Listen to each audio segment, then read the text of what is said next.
মায়ের দেয়া কিডনিতে নতুন জীবনের স্বপ্ন দেখছেন কৃষ্ণা হাজং। দীর্ঘ 1 বছর কিডনি রোগের সাথে যুদ্ধে জয়ী হয়ে আজ হাসপাতাল ছাড়ছেন তিনি। চিকিৎসকরা বলছেন, কিডনি প্রতিস্থাপনের জন্য বিদেশ নয়, সহায়ক পরিবেশ পেলে অল্প খরচে দেশেই তা সম্ভব। তবে আইনি জটিলতা সহ নানা কারণে বড় অংশই থেকে যাচ্ছেন চিকিৎসার বাইরে। চিকিৎসা সহজ করতে প্রয়োজনে সহায়ক আইন করার প্রতিশ্রুতি ডেপুটি স্পিকার ব্যারিস্টার কায়সার কামালের। হিমেল মাহবুবের প্রতিবেদন। নেত্রকোনার দুর্গম পাহাড়ি এলাকার পিছিয়ে পড়া জনগোষ্ঠীর বাসিন্দা কৃষ্ণা হাজং। বছরখানেক আগে দুটি কিডনি বিকল হয়ে যায় তার। পরিবার পরিজন, বন্ধু বান্ধবের সহযোগিতায় চিকিৎসা কিছুদিন চালিয়ে সর্বশান্ত তারা। আমরা হাল ছেড়ে দিয়েছিলাম, ব্যারিস্টার কায়সার কামাল স্যার উনি আমাদের হাল ধরছে।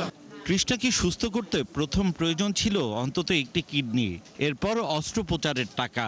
প্রথমটির জন্য এগিয়ে আসেন তার মা চারুবালা হাজং। অর্থের যোগান আসে বর্তমান সংসদের deputy speaker barrister Kaiser Kamal ও আত্মীয় স্বজনের কাছ থেকে।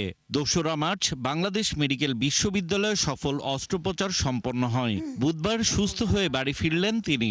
মা, আমি আর বাঁচবো না, আমি বাঁচবো না।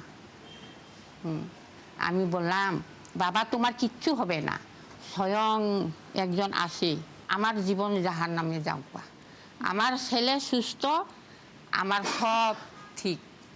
চিকিৎসকরা জানালেন কৃষ্ণা এবং তার মা দুজনেই সুস্থ আছেন। আগামী 3 মাস থেকে 6 মাস তাকে মাসে 10,000 টাকার মতো ওষুধ লাগবে। তারপরে ওষুধের পরিমাণ কমে আসবে। 3 মাসের পরে সাধারণত এটা 7,000 এবং পরবর্তী 6 মাস পরে এটা 5,000 মতো। একদিনের জন্য তাকে এই ইমিউনোসাপ্রেসিভ যে ওষুধগুলো আছে সেগুলো বন্ধ করলে কিডনি রিজেক্ট করে ফেলবে, সঙ্গে সঙ্গে নষ্ট হয়ে যাবে। কৃষ্ণা যখন বাড়ি ফিরছে তখন হাসপাতালে আরও 64 জন কিডনি প্রতিস্থাপনের জন্য অপেক্ষমান। চিকিৎসকরা বলছেন, দেশে প্রতি মাসে কিডনি প্রতিস্থাপনের জন্য অন্তত 100 রোগী হাসপাতালে আসেন। প্রতি বছর কিডনি বিকল হয়ে মারা যান 35 থেকে 40 হাজার রোগী। অথচ দেশেই অল্প খরচে কিডনি প্রতিস্থাপন করা সম্ভব। একটা কিডনি নিয়েই মানুষ যে বাঁচতে পারে এই ধারণাটা মানুষের মধ্যে থাকতে হবে। যদি লিভিং ডোনার না হয়, প্রয়োজন বোধে ক্যাডাভেরিক ডোনারকে যদি আমরা উৎসাহিত করতে পারি।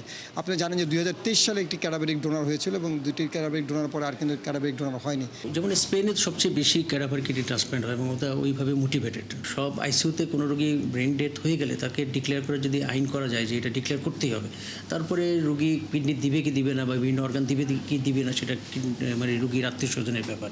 কিন্তু এই লিমিটেশনটা যে আমরা ব্রেন ডেথ ডিক্লেয়ার করছি না।